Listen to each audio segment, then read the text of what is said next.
भला हुआ मेरी माला टूट गई, मैं राम भजन से छूटी। भला हुआ मेरी माला टूट गई, मैं राम भजन से छूटी। मेरे सिर से टली बला, भला हुआ मेरी माला टूट गई, मैं राम भजन से छूटी। मैं राम भजन से छूटी। नमस्कार मेरे भाइयों, मालिक से मैं हमेशा यही अरदास करूंगा कि आपका विवेक इतना बढ़े, इतना बढ़े, इतना बढ़े कि ऐसी कोई चीज ना रहे जो आपकी समझ में ना आए। मेरे बिना भी, जब मैं ना भी रहूं तब भी ये विवेक हमेशा आपके साथ रहेगा और हर चीज में आपकी मदद करेगा, हर वाणी को समझने में आपका साथ देगा।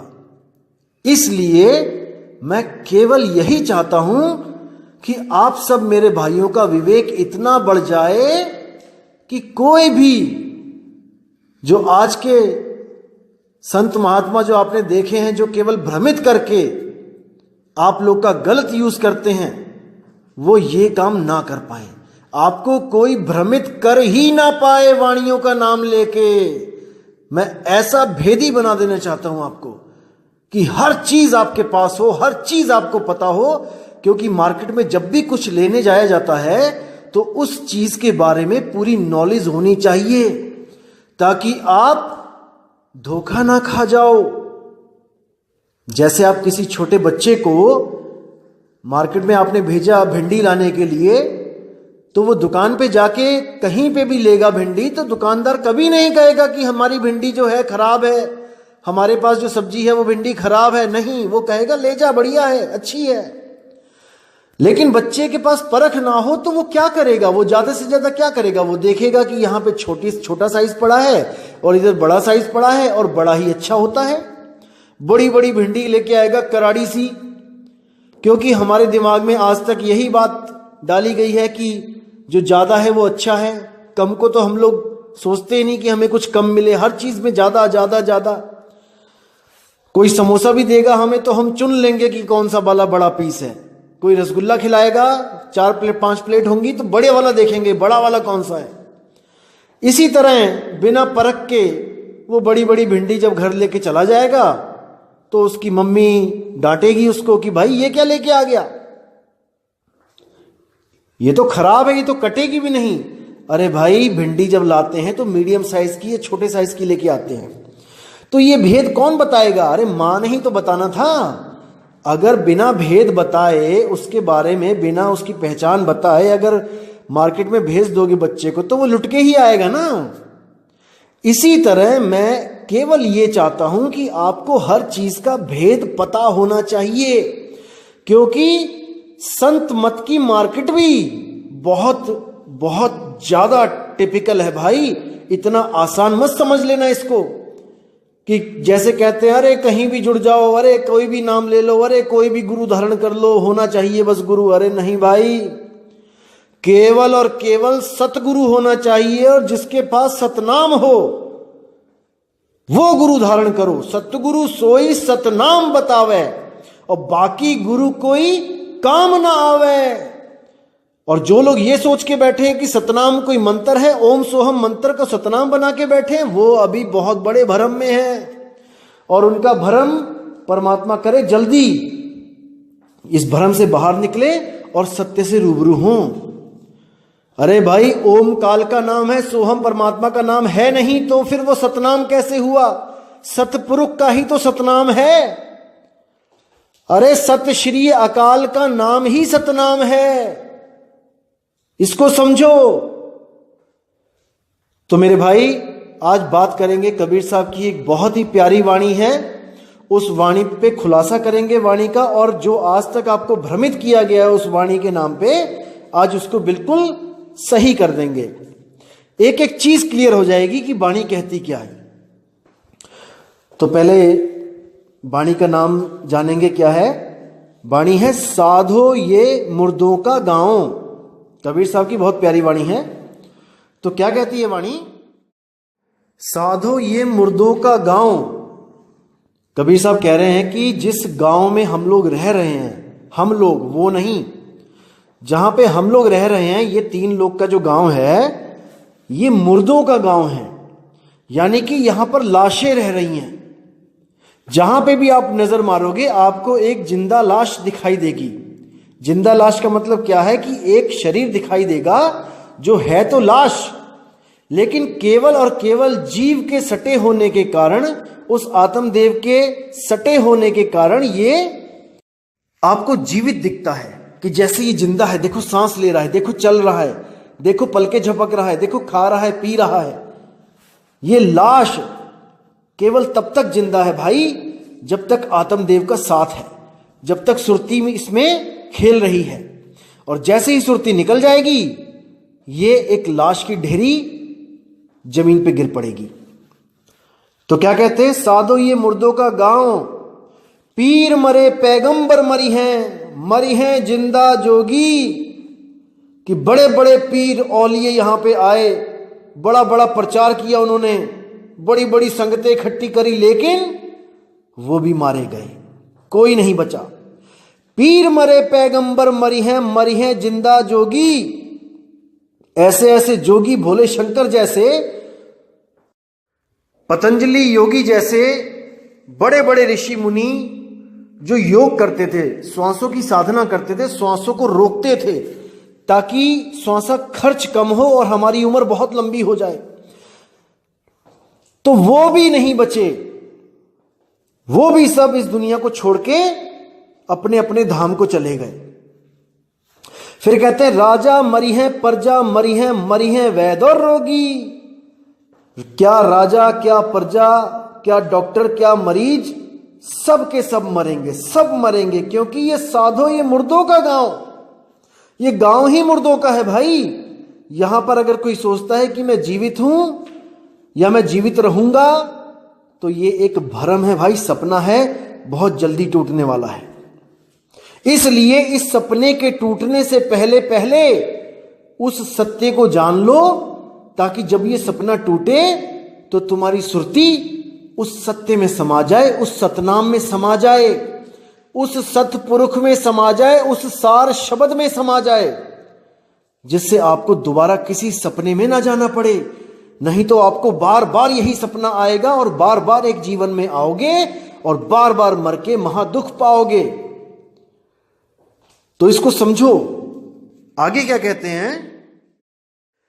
चंदा मरी है, सूरज मरी है धरनी आकाशा, और 14 भुवन के चौधरी मरी हैं, इन्हू की क्या आशा।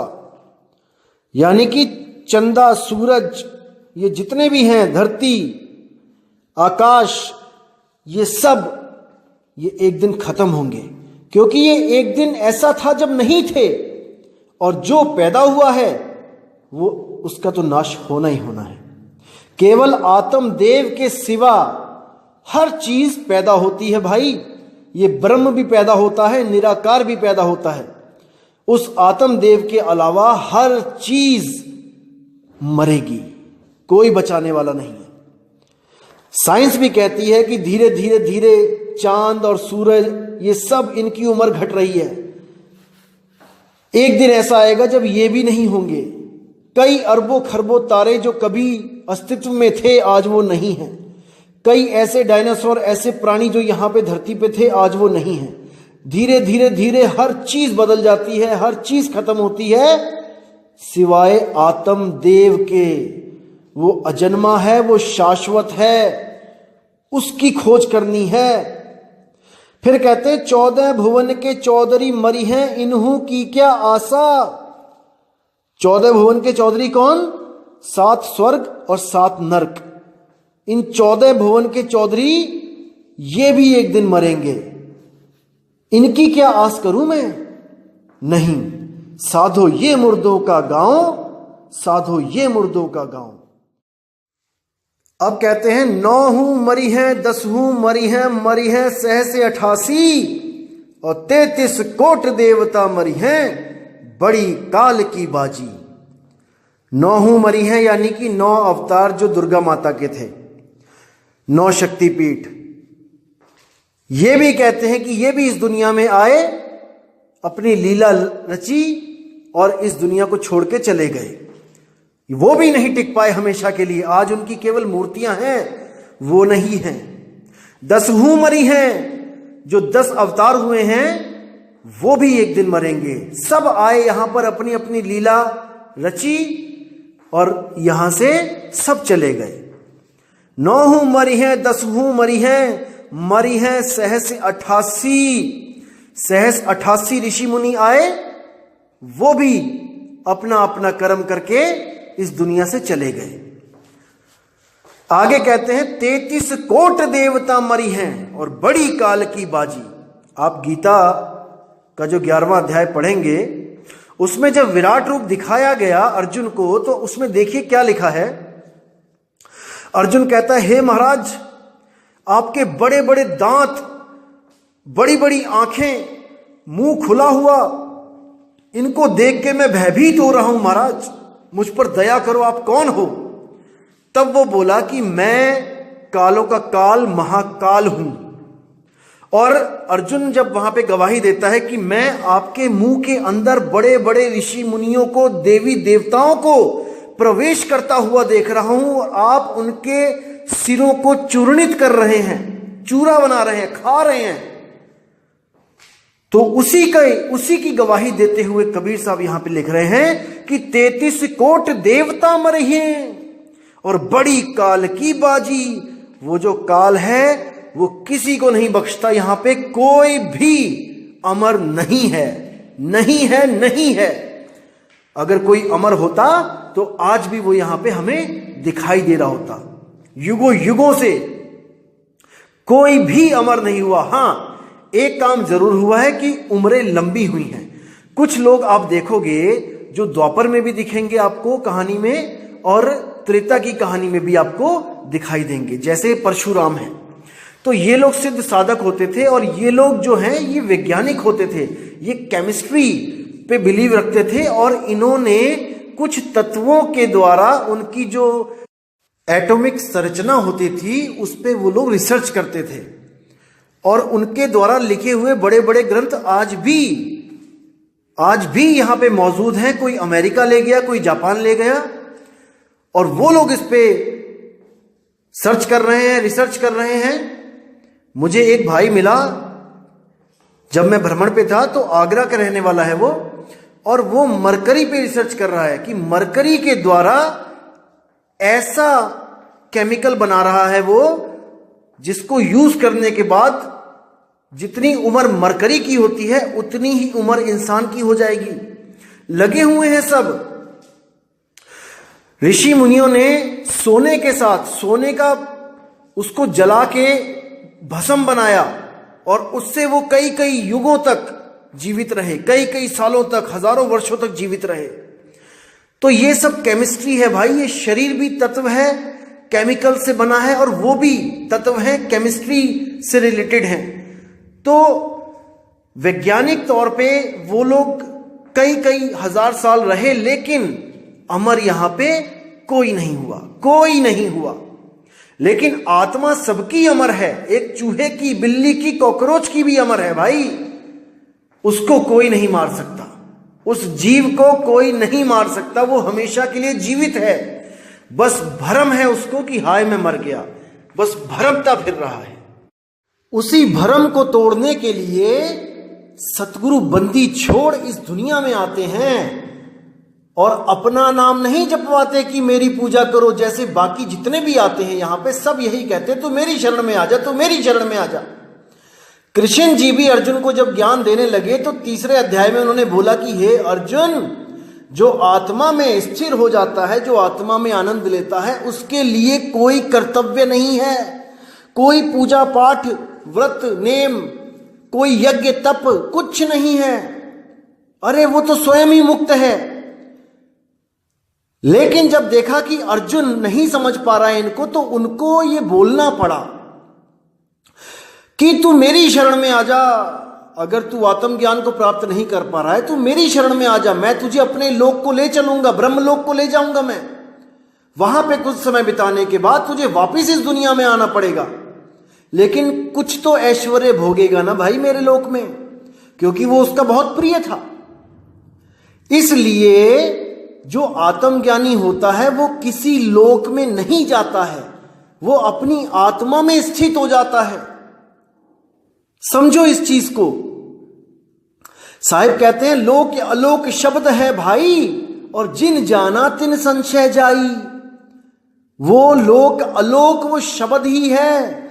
जब गुरु आपको शब्द का लखाव करते हैं तो आपकी अपनी सुरती को शब्द में ही लगाया जाता है, खुद के शब्द में, अपने ही शब्द में आपने अपनी सुरती लगानी है। आपा खोए आपको चीन है, तब पावे पद निर्वाणा। समझो इस बातों को। किसी की पूजा नहीं करनी है भाई, किसी की नहीं पूजनी है। अरे जो आत्मा आपके पास है वही आत्मा उसके पास है जिसकी आप पूजा कर रहे हो। या तो कम और ज्यादा है, फिर बताओ। जैसे आप भगवान राम की पूजा करते हो तो उनके पास भी तीन चीजें हैं। उनके पास क्या है? एक तन है, एक मन है और एक उनकी आत्मा है। यही तीन राम हैं, तीन राम व्यवहार है। तन मन आत्मा सबके पास है। क्या राम जी, क्या हनुमान जी, क्या शंकर जी, सबके पास ये तीन चीजें हैं। तन सबके पास है, मन सबके पास है, आत्मा सबके पास है। और आपके पास भी तो ये चीजें हैं भाई। आपके पास भी आपका तन है, आपके पास आपका मन है, आपके पास आपकी आत्मा है। क्या कमी और क्या ज्यादा है? बस कुछ रिद्धियों सिद्धियों की कमी है, रिद्धियां सिद्धियां ऊपर नीचे हैं। लेकिन भाई वो उनके समय में उनके पास थी, वो जा चुके हैं। अब अगर आपको रिद्धियां सिद्धियां चाहिए तो आप भी वो काम करो जो उन्होंने किया। भक्तियां करी उन्होंने, मंत्रों को सिद्ध किया, आप भी करो, आप भी सिद्ध हो जाओगे। लेकिन रिद्धि सिद्धि से मुक्ति थोड़ी नहीं मिलेगी भाई। मुक्ति मिलेगी आत्मज्ञान से, अपनी आत्मा के ज्ञान से। इस बात को दिमाग में डाल लो कि आत्मा सबकी अमर है। मैं डिस्क्रिप्शन में लिंक दूंगा गीता का, उसमें आप देख सकते हैं कि कैसे अर्जुन का भ्रम तोड़ने के लिए भीष्म पितामह को उस युद्ध से पहले ही मार दिया गया। उसको दिखाया गया मार के, काट के, कि देख अर्जुन, आत्मा को कोई नहीं काट सकता, केवल शरीर कट रहा है। शरीर क्या है? कपड़े। आत्मा के कपड़े, जीव आत्मा के कपड़े शरीर है। तो शरीरों को तो मारा जा सकता है, लेकिन आत्मा को नहीं मारा जा सकता है। जैसे हम लोग आज तक कहानी सुनते आए हैं कि राम ने रावण को मारा, कृष्ण ने कंस को मारा। अरे भाई, रावण को कौन मार सकता है? रावण को कोई मार ही नहीं सकता। केवल रावण के कपड़े, जो उसका शरीर है, उसको मारा जा सकता है। रावण को थोड़ी नहीं मारा जा सकता। रावण की आत्मा भी अमर है, जैसे हमारी अमर है, जैसे कृष्ण जी की अमर है, जैसे शंकर जी की अमर है, जैसे हनुमान जी की अमर है। राम ने केवल उस आत्मदेव के कपड़ों में तीर मारे, उसके कपड़े फाड़े केवल। समझो इस बात को। और राम ने उसके कपड़े फाड़े और राम जी की जय जयकार हुई। बिल्कुल उसी तरह अगर आज हमारे फौजी भाई आतंकवादियों के कपड़े फाड़ के लेके आके दिखाएं सरकार को कि देखो हम भी आतंकवादियों को मार के आए हैं, ये है उनकी ये लाशें, तो उनको मेडल नहीं मिलेगा भाई, क्योंकि वो तो कपड़े हैं। आतंकवादी कहां है? उसको कौन मारा? आतंकवादी को तो मारा नहीं और कपड़े लाके मेडल मांगते हो, नहीं मिलेगा। इसी तरह राम जी ने केवल उस आत्मदेव जो रावण की आत्मा थी उसके कपड़े फाड़े हैं तीर मार मार के। उस आत्मा को कोई नहीं मार सकता, इसको समझ जाओ अच्छी तरह। वही आत्मा एक शरीर छोड़ के दूसरा शरीर धारण कर लेती है। वही रावण का शरीर छोड़ के आत्मा दोबारा कंस के शरीर में चली गई। क्योंकि आपको पता होगा कि ये जो द्वारपाल थे विष्णु जी के, जिनको ये श्राप मिला था सनक सनंदन ऋषियों के द्वारा, जो अपनी ड्यूटी बखूबी निभा रहे थे द्वारपाल खड़े दो, और सनक सनंदन जब स्वर्ग में मिलने गए विष्णु जी से तो उन्होंने उनको रोक लिया कि आप नहीं जा सकते, विष्णु जी की आज्ञा है कि कोई नहीं आ सकता बिना पूछे। तो उन्होंने वहीं पे खड़े खड़े श्राप दे दिया कि जाओ आप लोग मृत्यु लोक में जन्म लो। अब जब श्राप दे दिया तो बड़ी उनको हैरानी हुई कि बताओ, हम तो इतनी ईमानदारी से अपना फर्ज निभा रहे थे, हम किसी को भी बिना आज्ञा के अंदर नहीं भेज रहे थे, क्योंकि विष्णु जी की आज्ञा है कि बिना हमारी आज्ञा के कोई अंदर ना आ पाए। तो अगर हम इनको ना रोकते तो विष्णु जी हमें नाराज होते, हमारे विष्णु जी, और हमने इनको रोका, अपना फर्ज निभाया, तो अब ये हमें श्राप दे रहे हैं। देखो कितनी बड़ी दुविधा है। स्वर्ग में भी कहां चैन है।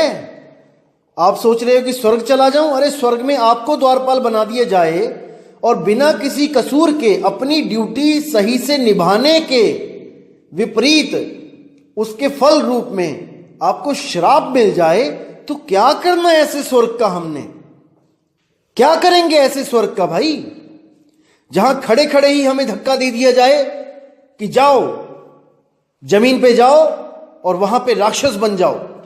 बताओ, सोचिए। अब जब श्राप मिल गया तो विष्णु जी को बुलाया उन्होंने कि महाराज जी बचाओ हमें, इन्होंने श्राप दे दिया हमें। तो विष्णु जी भी श्राप काट नहीं रहे हैं, उनको ऑप्शंस दे रहे हैं कि भाई दो ऑप्शन देता हूं, या तो 14 जन्म मेरे परम भगत बन के इस संसार में जन्म लो और समय बिताओ, या फिर जल्दी वापस आना है तो केवल 3 जन्म राक्षस बन के, मेरे कट्टर दुश्मन बन के उन जन्म को बिताओ और मेरे पास वापस आओ। अब वो दोनों सोच में पड़ गए कि 14 जन्म आपसे दूर रहना पड़ेगा, ये बहुत ज्यादा है, चलो 3 जन्म राक्षस बन जाते हैं। देखो कुछ ऐसा कोई काम नहीं किया उन्होंने कि उनको राक्षस बनाया जाए। उन्हीं दोनों को बेचारों को जो स्वर्ग में पहरा दे रहे थे, आज हम रोज हर साल जलाते हैं उसको रावण बोल के। देखो, और क्या पाप किया उन्होंने जो वहां से राक्षस बना के भेज दिया गया।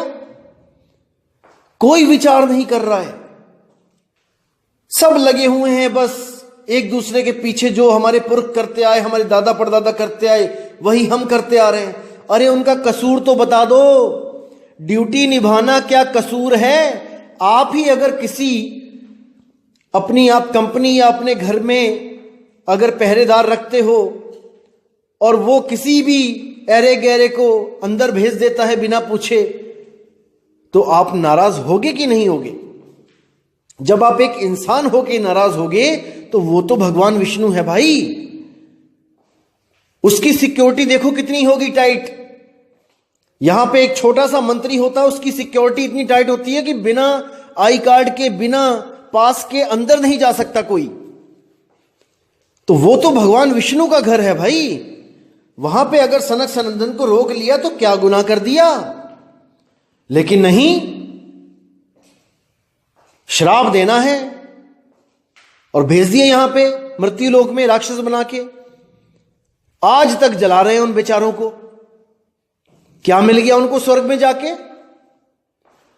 तो भाई इसीलिए कहते हैं, कबीर साहब इसीलिए बोलते हैं कि स्वर्ग नरक ये दोनों बेड़ी, और एक लोहे एक कंचन केरी। पुण्य करोगे स्वर्ग में चले जाओगे, पाप करोगे नरक में चले जाओगे। दोनों जगह धक्के हैं, कहीं भी चैन नहीं मिलने वाला। केवल और केवल चैन कहां है, अपनी आत्मा में स्थित हो जाओ। अगर अपनी आत्मा में स्थित हो गए फिर किसी में इतनी ताकत नहीं जो आपको भटका सके, आपको दोबारा गर्भ में डाल सके। नहीं डाल सकता, नहीं डाल सकता कोई भी। तो अगर आपको कोई मारता भी है तो आपके केवल वो कपड़ों को फाड़ सकता है, कपड़ों को काट सकता है, आपको नहीं काट सकता। जैसे यही दो द्वारपाल जब दो भाई बन के आए, हिरण्याकश्यप और हिरण्याक्ष, तो वराह अवतार लेके विष्णु जी ने क्या किया, इनके कपड़े फाड़े। कपड़े यानी शरीर, शरीरों को फाड़ दिया, खत्म कर दिए शरीर। आत्मा को नहीं मार पाए क्योंकि आत्मा को मारने की ताकत किसी में नहीं है, किसी में नहीं है। तो जब इनके कपड़े फाड़े तो कपड़े तो गिर गए जमीन पे। अब वही दोनों आत्माएं अलग शरीर धारण करके, वही जीवात्माएं दूसरे शरीर में प्रवेश कर गईं। अब वही कौन बने, रावण और कुंभकर्ण। और तब राम जी फिर आए, विष्णु जी अवतार लेके आए राम का, और अपने ही द्वारपालों को, अपने ही उन वर्कर्स को दोबारा मारा, फिर उनके कपड़े फाड़े और उनकी आत्मा फिर किसी और शरीर में प्रवेश कर गई। वो कौन सा शरीर आगे, कंस और शिशुपाल का।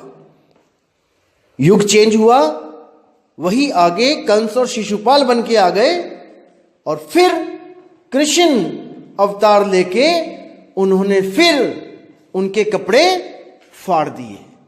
अब वो दोनों आत्माएं वापस अपने स्वर्ग में पहुंच गईं। अभी कोई गारंटी नहीं है कि वो वहां पे कितने वर्ष रहेंगी, कितने युग रहेंगी। उनको दोबारा भेज दिया जाएगा रावण बना के। क्या कर लेंगे वो, गुलाम हो गए हैं, गुलाम।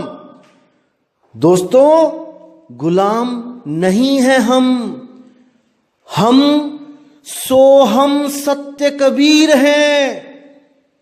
समझो इस चीज को, हम सोहम हैं। लेकिन इस मन ने, इस ब्रह्म ने हमें भ्रमित करके गुलाम बना रखा है, गुलाम बना रखा है। अगर अभी नहीं जागोगे तो कभी नहीं जागोगे मेरे भाई। इसीलिए साहिब कहते हैं कि अपने आप को जान ले कि तू कौन है, और जब तूने अपने आप को जान लिया तो तुझे भ्रमित करने वाला कोई पैदा नहीं हो सकता, नहीं हो सकता। तो इसलिए मेरे दोस्त, मेरे भाई, आत्मज्ञान में आ जाओ, आ जाओ आत्मज्ञान में। छोड़ दो बाकी सब अक्षरों का ज्ञान, श्वासों का ज्ञान, तत्वों का ज्ञान, सबको छोड़ दो। केवल आत्म ज्ञान में स्थित हो जाओ। वही एक लक्ष्य बनाओ अपना, अपनी सुरती को टिकाने का, और वो हमेशा के लिए मुक्त वहीं पे जाके होगी। तो साहिब आगे क्या कहते हैं, नाम अनाम अनंत रहत है, दूजा तत्व न कोई, और कहे कबीर सुनो भाई साधो, भटक मरो मत कोई।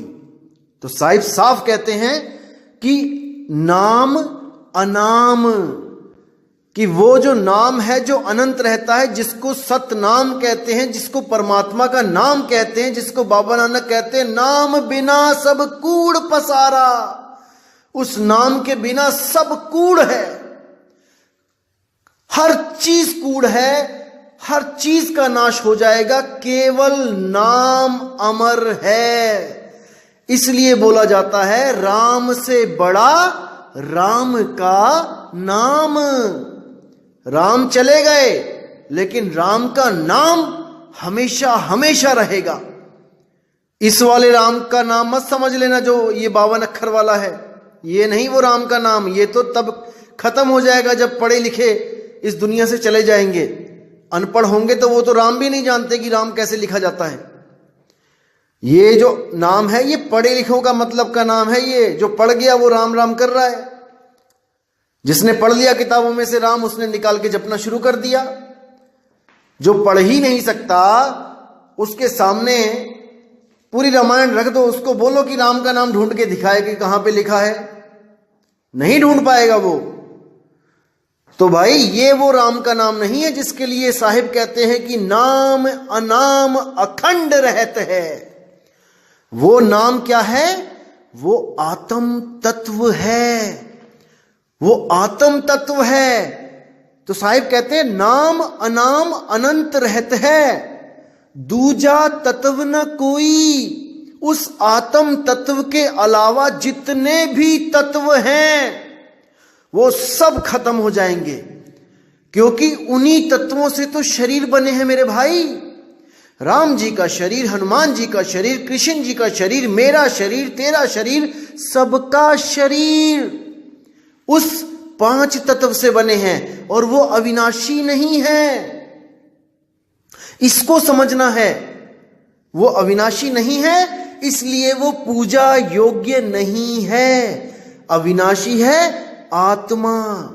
आत्म राम की पूजा करो। जब तक ना पूजोगे आत्म, तब तक ना पूजो परमात्म। जब तक उस आत्म राम की पूजा नहीं करोगे, जब तक उस परमात्म राम की पूजा कर ही नहीं सकते, कर ही नहीं सकते, क्योंकि पता ही नहीं चलेगा वो है कैसा। पूजेंगे तो बाद में, पहले पता तो लगे कि पूजा करनी किसकी है। तो आगे कहते हैं कि कहे कबीर सुनो भाई साधो, भटक मरो मत कोई। कि मेरे भाई, आप हिंदू हो, मुसलमान हो, सिख हो, ईसाई हो, कबीर पंथी हो, नानक पंथी हो, घीसा पंथी हो, दादू पंथी हो, कोई भी पंथी हो, इससे कोई फर्क नहीं पड़ता।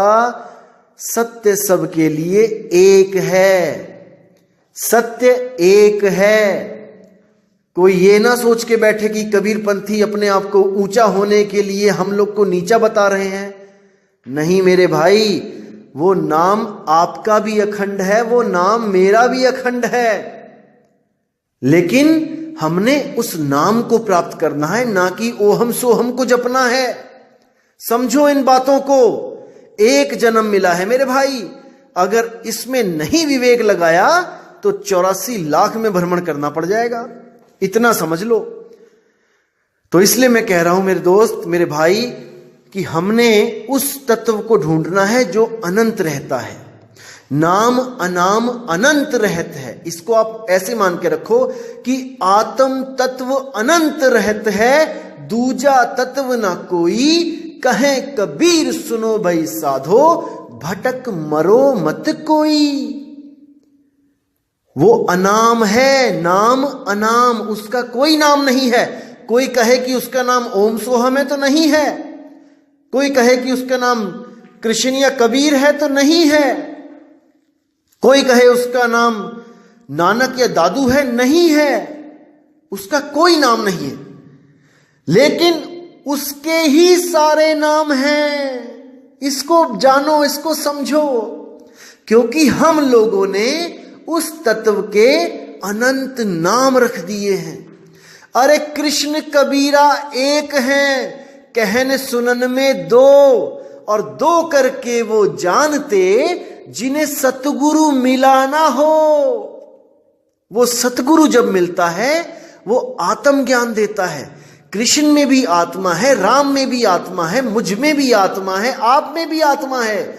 हमने एक दूसरे की पूजा नहीं करनी है, हमने उस आत्म राम की पूजा करनी है, आत्म राम की पूजा करनी है मेरे भाई। उसी को प्राप्त करने पर आपकी सुरति स्थिर हो जाएगी, एक जगह टिक जाएगी। उसके बाद ये जितना भी 84 का भ्रमण है ये हमेशा के लिए खत्म हो जाएगा, हमेशा हमेशा के लिए। सोच के देखो एक बार कि आप मुक्त हो गए हो, मुक्ति मिल गई है, वाह क्या बात है। अरे इंसान जन्म तक में हमें सुख नहीं मिल रहा है, 84 में तो ऐसा दुख है कि सोच भी नहीं सकते, सोच भी नहीं सकते। जंगलों में शेरों के बीच में पैदा हो जाओगे हिरन बनके, भाई भगा भगा के मारेंगे और कोई बचाने वाला नहीं होगा। जो कोई खड़ा भी होगा तो वीडियो बना रहा होगा आपकी। देख लो नेशनल ज्योग्राफिक चैनल्स में क्या हो रहा है, डिस्कवरी में क्या होता है। गाड़ियों में इंसान खड़े होते हैं, शेर उनके सामने पकड़ लेता है हिरन के बच्चे को, लेकिन वो बचाते नहीं है, वो फोटो खींचते हैं केवल। तो मेरे भाई उस समय को याद करो जब 84 में चले जाना है, बिना भक्ति के, बिना उस सच्चे शब्द के। तो उससे पहले मेरे भाई उस शब्द की परख कर लो, परख लो कि तुम्हारे गुरु ने तुम्हें कौन सा नाम दिया है, क्योंकि कोई भी गुरु ये नहीं बोलेगा कि वो अधूरा है। ये आप देखोगे, आप परख करोगे कि मेरे गुरु के पास किस नाम का, किस शब्द का भेद है।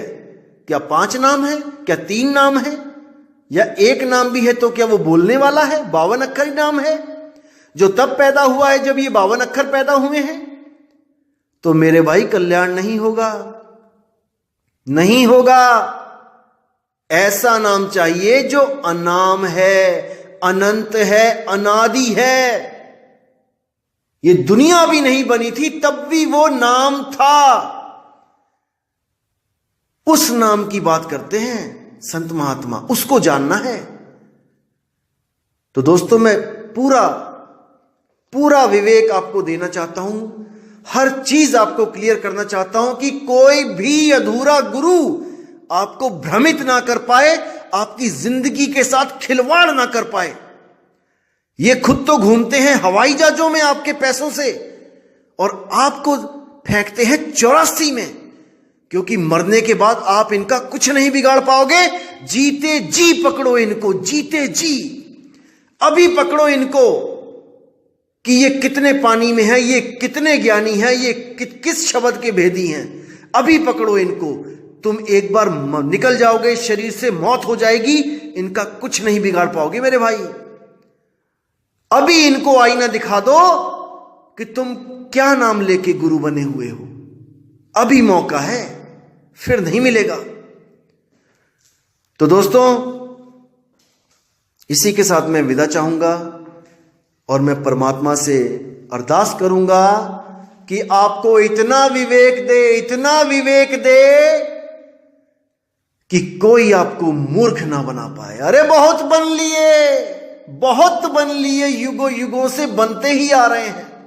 अब नहीं, अब नहीं, अब नहीं, अब नहीं। तो मेरे प्यारे भाइयों, अब मैं आपसे विदा चाहूंगा। जय गुरुबंदी छोड़ वैराग साहिब जी की, जय गुरुबंदी छोड़ मदन साहिब जी की, जय जय गुरुबंदी छोड़ सतगुरु सत्य कबीर साहिब जी की सदा ही जय हो, सदा ही जय हो। साहिब बंदगी सतनाम, सतनाम।